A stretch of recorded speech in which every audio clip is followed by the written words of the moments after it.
ಇವತ್ತು ನನಗೆ ಬಹಳ ಆನಂದವಾಗಿದೆ.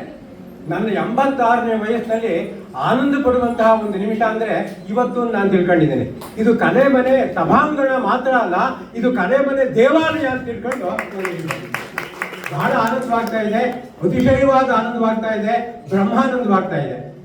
ಯಾವ ರೀತಿ ಬ್ರಹ್ಮಾನಂದವಾಗ್ತಾ ಇದೆ ಅಂದ್ರೆ, ಕರ್ನಾಟಕ ಮಾತೆ, ಭಾರತ ಮಾತೆ, ವಿಶ್ವ ಮಾತೆ, ಈ 3 ಮಾತೆಯರು ಏಕಕಾಲದಲ್ಲಿ ಪ್ರತ್ಯಕ್ಷವಾಗ್ಬಿಟ್ರೆ ಏನು ಆನಂದವಾಗುತ್ತೋ ಆ ಆನಂದ ಇವತ್ತು ನನಗೆ ಖಂಡಿತವಾಗ್ಲೂ ಆಗ್ತಾ ಇದೆ ಅಂತ ನಿಮ್ಮ ಸನ್ನಿಧಾನದಲ್ಲಿ ನಾನು ಹೇಳ್ತಾ ಇದ್ದೇನೆ. ನಮ್ಮ ಕರ್ನಾಟಕ ರಾಜ್ಯದ ಕನ್ನಡ ಭಾಷೆ, ಕರ್ನಾಟಕ ರಾಜ್ಯದ ಕಸ್ತೂರಿ ಕಂಪನಿಯ ಕನ್ನಡ ಭಾಷೆಗೆ 2500 ವರ್ಷಗಳ ಸುದೀರ್ಘ ಪರಂಪರೆಯ ಪವಿತ್ರ ಚರಿತ್ರೆಯ ಸನಾತನತೆ ಇದೆ. ಈ ಸನಾತನತೆಯಲ್ಲಿ ಕವಿಗಳು ಕಾವ್ಯಗಳನ್ನು ಬರೆದಿದ್ದಾರೆ, ಕಾದಂಬರಿಗಳನ್ನು ಬರೆದಿದ್ದಾರೆ, ರಂಗಗೀತೆಗಳನ್ನು ಬರೆದಿದ್ದಾರೆ, ಚಿತ್ರಗೀತೆಗಳನ್ನು ಬರೆದಿದ್ದಾರೆ, ಯಕ್ಷಗಾನ ಬಯಲಾಟಗಳ ಗೀತೆಗಳನ್ನು ಬರೆದಿದ್ದಾರೆ, ಕಾಂತ ಗೀತೆಗಳು, ಶಾಂತ ಗೀತೆಗಳು, ಪ್ರಕಾಂತ ಗೀತೆಗಳು, ಪ್ರಶಾಂತ ಗೀತೆಗಳು, ಏಕಾಂತ ಗೀತೆಗಳು, ಲೋಕಾಂತ ಗೀತೆಗಳು, ಶ್ರೀಕಾಂತ ಗೀತೆಗಳು, ಭೂಕಾಂತ ಗೀತೆಗಳು, ರಜನಿಕಾಂತ ಗೀತೆಗಳು, ಆಯಸ್ಕಾಂತ ಗೀತೆಗಳನ್ನೆಲ್ಲ ಬರೆದಿದ್ದಾರೆ.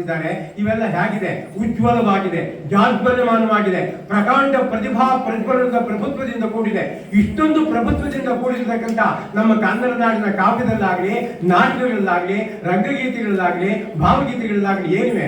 ನುಡಿಗಳಿವೆ. ಎಂಥ ನುಡಿಗಳಿವೆ? ಮುನ್ನುಡಿ ಇದೆ, ಹಿನ್ನುಡಿ ಇದೆ, ಬೆನ್ನುಡಿ ಇದೆ, ಚೆನ್ನುಡಿ ಇದೆ, ಹೊನ್ನುಡಿ ಇದೆ, ಜಾಡು ನುಡಿ ಇದೆ, ಜೇನ್ ನುಡಿ ಇದೆ, ಮೊದಲ ನುಡಿ ಇದೆ, ಅದರ ನುಡಿ ಇದೆ, ಚದುರ ನುಡಿ ಇದೆ, ಉದರ ನುಡಿ ಇದೆ, ಬಾಳ್ ನುಡಿ ಇದೆ, ಕಾಳ್ ನುಡಿ ಇದೆ, ಕೀಳ್ ನುಡಿ ಇದೆ, ಸೂಳ್ ನುಡಿ ಇದೆ, ಬೇಳ್ ನುಡಿ ಇದೆ, ಸಂದರ್ಭದ ನುಡಿ ಇದೆ, ವಿದರ್ಭದ ನುಡಿ ಇದೆ, ಅನುಗರ್ಭದ ನುಡಿ ಇದೆ, ದೈವಿ ಗರ್ಭದ ನುಡಿ ಇದೆ, ಹಂಸತೂಲಿಕಾತರ್ಭದ ನುಡಿ ಇದೆ, ನಿರ್ವಿಕರ್ಭದ ನುಡಿ ಇದೆ, ಆಲಾಪದ ನುಡಿ, ವಿಲಾಪದ ನುಡಿ, ಕಲಾಪದ ನುಡಿ, ಪ್ರಲಾಪದ ನುಡಿ, ಸಲ್ಲಾಪದ ನುಡಿ, ಸರಸ ಕಲ್ಲಾಪದ ನುಡಿಗಳಿವೆ. ಈ ಎಲ್ಲ ನುಡಿಗಳು ಇಟ್ಕೊಂಡು ನಮ್ಮ ಕರ್ನಾಟಕ ರಾಜ್ಯದಲ್ಲಿ ನಾಟ್ಯವನ್ನು ಬಹಳ ಚೆನ್ನಾಗಿ ಆಡಿದ್ದಾರೆ ಪೂರ್ವಕಾಲದವರು. ಈ ಎಲ್ಲ ನುಡಿಗಳನ್ನ ಇಟ್ಕೊಂಡು ನಮ್ಮ ನಾಟ್ಯದಲ್ಲಿ ಏನಿದೆ? ಬ್ರಹ್ಮದ ಬೃಹತ್ತಿದೆ, ಮಂತ್ರದ ಮಹತ್ತಿದೆ, ಯಂತ್ರದ ಯಕೃತ್ತಿದೆ, ತಂತ್ರದ ತಾಕತ್ತಿದೆ, ನೀತಿಯ ನಿಯತ್ತಿ ಇದೆ, ಕಲೆಯ ಕಿಮ್ಮತ್ತಿದೆ, ಗಾಂಭೀರ್ಯದ ಗಮ್ಮತ್ತಿದೆ. ಇವುಗಳಲ್ಲಿ ಯಾವ್ದಾದ್ರು ಒಂದೊಂದು ತಿಳ್ಕೊಂಡ್ಬಿಟ್ರೆ ನಮ್ಮ ಜೀವನದಲ್ಲಿ ನಮ್ಮ ಒದಗತಕ್ಕಂಥ ಕುತ್ತು, ಆಪತ್ತು, ವಿಪತ್ತು ಇವುಗಳನ್ನು ಕಳ್ಕೊಂಡು ಜೀವನದಲ್ಲಿ ಸಂತೋಷದ ಸಂಪತ್ತನ್ನ ಅನುಭವಿಸಬಹುದು. ಅಂತ ಸಂತೋಷದ ಸಂಪತ್ತನ್ನ ಅನುಭವಿಸುವ ಕ್ಷಣ ಇವತ್ತಿನ ಈ ಕ್ಷಣ ನಾನು ತಿಳ್ಕೊಂಡಿದ್ದೇನೆ. ಬಹಳ ಆನಂದವಾಗಿದೆ, ಉತ್ಸಾಹವಾಗಿದೆ. ನನಗೆ ಒಂದೇ ಒಂದು ಅಪೇಕ್ಷೆ ಏನಿದೆ ಅಂದ್ರೆ, ನಿಮ್ಮೆಲ್ಲರನ್ನ ಸನ್ನಿಧಾನದಲ್ಲಿ ನಾನು ಮಾತಾಡ್ತಾ ಇರ್ಬೇಕಾದ್ರೆ ಒಂದು ಅಪೇಕ್ಷೆ ನಾನು ಇಟ್ಕೊಂಡು ಬಂದಿದ್ದೀನಿ. ಈ 86ನೇ ವಯಸ್ಸಿನಲ್ಲಿ ಅಪೇಕ್ಷೆ ಇಟ್ಕೊಂಡು ಬಂದಿದ್ದಾರಲ್ಲ, ಇದೇನು ಇವ್ರ ಅಪೇಕ್ಷೆ? ಅಪೇಕ್ಷೆ ಬಿಟ್ಟು ಬರಬೇಕು, ಇಟ್ಕೊಂಡ್ ಬಂದಿದ್ದಾರಲ್ಲ, ಏನ್ ಇವ್ರ ಅಪೇಕ್ಷೆ ಅಂತ ಕೇಳಿದ್ರೆ ಈ ಅಪೇಕ್ಷೆ ಅಂತ ಹೇಳ್ತಾ ಇದ್ದೀನಿ. ಇದು ಸರಿಯಾಗಿದ್ರೆ, ಉಚಿತವಾಗಿದ್ರೆ, ನ್ಯಾಯವಾಗಿದ್ರೆ, ನಿಮಗೆ ಒಪ್ಪಿಗೆ ಆಗಿದ್ರೆ ನೀವು ಶುಭಾಶಯ ಕೋರಿ. ಇಲ್ಲದ್ರೆ ಖಂಡಿತವಾಗಿ ಇದಕ್ಕೆ ನಾವು ಶುಭಾಶಯ ಕೋರೋದಿಲ್ಲ, ಈ ಅಪೇಕ್ಷೆ ಸರಿ ಇಲ್ಲ ಅಂತ ನನಗೆ ಹೇಳ್ಬಿಡಿ.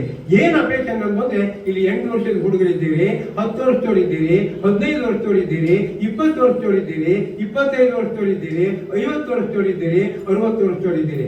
ನಿಮ್ಮೆಲ್ಲರನ್ನೂ ನಾನು ಕೇಳ್ಕೊಂತಾ ಇರೋದು ಏನಪ್ಪ ನನ್ನ ಅಪೇಕ್ಷೆ ಅಂದ್ರೆ, ನಿಮ್ಮೆಲ್ಲರ 100ನೇ ವರ್ಷದ ಹುಟ್ಟುಹಬ್ಬಕ್ಕೆ ನಾನು ನಿಮ್ಮನೆಗೆ ಬಂದು ಆಶೀರ್ವಾದ ನಿಮ್ಮಿಂದ ತಗೊಂಡು ನಾನು ಸಂಬಳ ತಗೊಂಡು ನಮ್ಮ ಮನೆಗೆ ಬರಬೇಕು ಅಂತ ಅಪೇಕ್ಷೆ ಹೊಂದಿದ್ದೀನಿ. ಈ ಯಾದಕ್ಕೆ 100 ವರ್ಷ ನಾನು ಬದುಕಬೇಕು, ಇನ್ನೊಂದು 100 ವರ್ಷ ಯಾದಕ್ಕೆ ಬದುಕಬೇಕು ಅಂದ್ರೆ ಇಂತಹ ಕಲಾವಿದರ, ಇಂತಹ ಕಲಾ ಸಾನ್ನಿಧ್ಯದ ಸನ್ನಿಧಾನದಲ್ಲಿ ನಾನು ಆನಂದ ಪಡೋದಕ್ಕೆ ಹುಟ್ಟಬೇಕು, ಮಾತಾಡೋದಕ್ಕೆಲ್ಲ ಆನಂದ ಪಡೋದಕ್ಕೆ ಹುಟ್ಟಬೇಕು ಅಂತ ನಾನು ಹೇಳ್ತಿದ್ದೇನೆ. ಭಗವಂತ ನಮ್ಮೆಲ್ಲರಿಗೂ 2 ಕಣ್ಣುಗಳನ್ನು ಕೊಟ್ಟಿದ್ದಾನೆ. ಈ 2 ಕಣ್ಣುಗಳು ಸೂರ್ಯನನ್ನು ನೋಡುತ್ತೆ, ಚಂದ್ರನನ್ನು ನೋಡುತ್ತೆ, ಆಕಾಶವನ್ನು ನೋಡುತ್ತೆ, ಶ್ವೇತ ಶರಣ ಮೇಘ ಮಾಲೆಗಳನ್ನು ನೋಡುತ್ತೆ, ರಸ್ತೆಗಳಲ್ಲಿ ಹೋಗ್ತಕ್ಕಂಥ ಎಲ್ಲಾ ಜನಗಳನ್ನು ನೋಡುತ್ತೆ, ಮೈ ನೋಡುತ್ತೆ, ಮುಖವನ್ನು ನೋಡುತ್ತೆ. ಇಷ್ಟೊಂದು ನೋಡೋ ಈ 2 ಕಣ್ಣುಗಳು, ಈ ಎಡಗಣ್ಣು ಬಲಗಣ್ಣು ನೋಡ್ಕೊಳ್ಳೋಕ್ಕಾಗಲ್ಲ, ಎಡಗಣ್ಣು ನೋಡ್ಕೊಳ್ಳೋಕ್ಕಾಗಲ್ಲ. ಈ ಎಡಗಣ್ಣು ಬಲಗಣ್ಣು ನೋಡ್ಕೊಳ್ಳೋಕೆ ಆಗದೇ ಇರುವಂತಹ ಸಂದರ್ಭದಲ್ಲಿ ಬೇರೆಯವರ ಕಣ್ಣನ್ನು ನೋಡ್ಬಿಟ್ಟು, ಬೇರೆಯವರ ಮೈ ನೋಡ್ಬಿಟ್ಟು, ಬೇರೆಯವರ ಮಗುವನ್ನು ನೋಡ್ಬಿಟ್ಟು, ಇವ್ರು ಸ್ವಲ್ಪ ಕಪ್ಪಿದಾರಲ್ ಬನ್ನಿ, ಇವ್ರು ಸ್ವಲ್ಪ ಬೆಳಗಿದಾರಲ್ ಬನ್ನಿ, ಇವ್ರು ಕಪ್ಪು ಬಿಳುಪು 2 ಆಗಿದಾರಲ್ ಬನ್ನಿ, ಇವ್ರು ಹಂಗ ನೋಡಿದ್ರೆ ಹಿಂಗ್ ಕಾಣ್ತಾ ಇದಾರಲ್ ಬನ್ನಿ, ಇವ್ರು ಹಿಂಗ ನೋಡಿದ್ರೆ ಹಂಗ್ ಕಾಣ್ತಾ ಇರೋದು ಬನ್ನಿ, ಅವ್ರು ಹಿಂಗೆ ನೋಡಿದ್ರೆ ಹೆಂಗೆಂಗೋ ಕಾಣ್ತಾ ಇರೋದು ಬನ್ನಿ ಅಂತ ಪ್ರಶ್ನೆ ಮಾಡ್ತಕ್ಕಂಥ ಸಂದರ್ಭನ ನಮ್ಮ ನಾಲ್ಕು ಬಗ್ಗಿಸ್ಬಿಡುತ್ತೆ. ಎಲ್ಲಾ ಕಾಲವೂ ಹೀಗೆ ಇತ್ತು, ಪೂರ್ವಕಾಲ ಬಹಳ ಚೆನ್ನಾಗಿತ್ತು ಅಂತ ತಿಳ್ಕೊಬೇಡಿ. ವೇದಗಳ ಕಾಲದಲ್ಲೂ ಒಳ್ಳೇದು ಇತ್ತು, ಕೆಟ್ಟದ್ದು ಇತ್ತು. ಉಪನಿಷತ್ತುಗಳ ಕಾಲದಲ್ಲಿ ಒಳ್ಳೇದು ಇತ್ತು, ಕೆಟ್ಟದ್ದು ಇತ್ತು. ಪುರಂದರದಾಸರ ಕಾಲದಲ್ಲಿ ಒಳ್ಳೇದು ಇತ್ತು, ಕೆಟ್ಟದ್ದು ಇತ್ತು. ನಮ್ಮ ಕಾಲದಲ್ಲಿ ಒಳ್ಳೇದು ಇದೆ, ಕೆಟ್ಟದ್ದು ಇದೆ. ಯಾವ್ದು ಕೆಟ್ಟದ್ದು ಅದನ್ನು ಬಿಟ್ಬಿಡ್ಬೇಕು, ಯಾವ್ದು ಒಳ್ಳೇದನ್ನು ಅದು ತಗೋಬೇಕು. ಹಾಗೆ ಒಳ್ಳೇದು ಕೆಟ್ಟದ್ದು ಯಾವುದು ಅದು ಬಹಳ ಮುಖ್ಯ. ಪುರಂದರದಾಸರು ಹೇಳ್ತಾರೆ ಆ ಕಾಲದಲ್ಲಿ ಹೇಗಿತ್ತು ಅಂತ ಅನ್ನೋದನ್ನ. ಮುಳ್ಳು ಮುಳ್ಳಕ್ಕಿ ಮೇಲೆ 3 ಕೆರೆಯ ಕಟ್ಟಿ 2 ಬರಿಗೆರೆ ಒಂದು ನೀರೇ ಇಲ್ಲ. ನೀರಿದ್ದ ಕೆರೆಗೆ ಬಂದ್ರು 3 ಕುಂಬಾರರು, ಇಬ್ರು ಮತ್ತು ಗೈ ಒಬ್ಬನಿಗೆ ಕೈಯೇ ಇಲ್ಲ. ಕೈ ಇದ್ದ ಕುಂಬಾರ ಮಾಡಿದ 3 ಮಡಕೆಯ 2 ಒಡಮಡಿಕೆ ಒಂದು ತಳುವೇ ಇಲ್ಲ.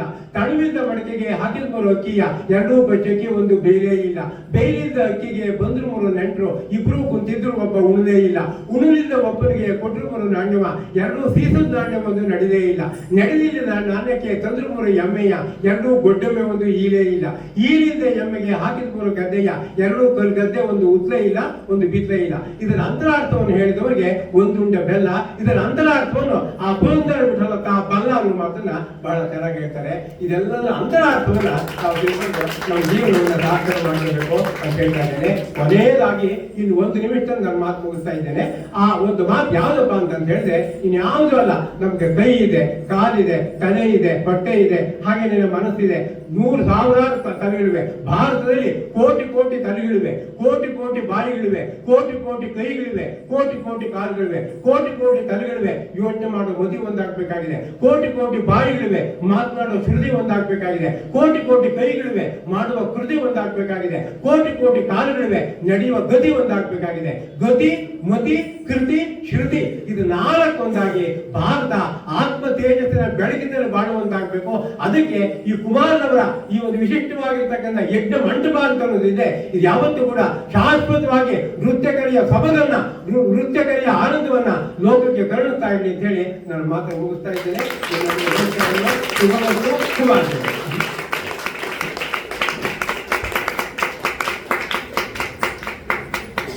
ನಾನು ಮಾತಾಡೋ ಭರದಲ್ಲಿ ಏನಾದ್ರೂ ಒಂಚೂರು ವ್ಯತ್ಯಾಸವಾಗಿದ್ರೆ ನನ್ನ ವಯೋಧರ್ಮ ನೋಡ್ಕೊಂಡು ಆ ವ್ಯತ್ಯಾಸ ಮಾತನ್ನು ಆಡಿದ್ರೆ ಕ್ಷಮಿಸ್ಬೇಕು ಅಂತ ತಮ್ಮನ್ನು ಪ್ರಾರ್ಥನೆ ಮಾಡ್ಕೊಳ್ತಾ ಇದ್ದಾರೆ.